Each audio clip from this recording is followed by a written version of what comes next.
Hello, my name is Șerban Ioan Vasile. I am working at a DSO company called Rețele Electrice Dobrogea, part of PPC Group. We are implementing through Danube Free Sky project solutions to prevent electrocution of birds and collision with the power lines. We are installing almost 3,000 diverters, and we will be insulating almost 100 poles to prevent electrocution and collision with birds in Tulcea and Constanța area. We are now in the Murghiol area. Behind me is the line 108. Here we have a couple of poles that have been insulated to prevent electrocution.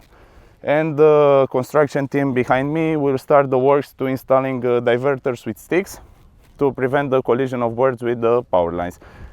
This investment will decrease the electrocution and collision impact over the fauna in the Danube Delta, but also will increase the quality of service for the inhabitants in the project area of Danube Delta. Sustainability is a key factor in order to preserve our planet, but also to build a sustainable future to protect habitats of plants and animals.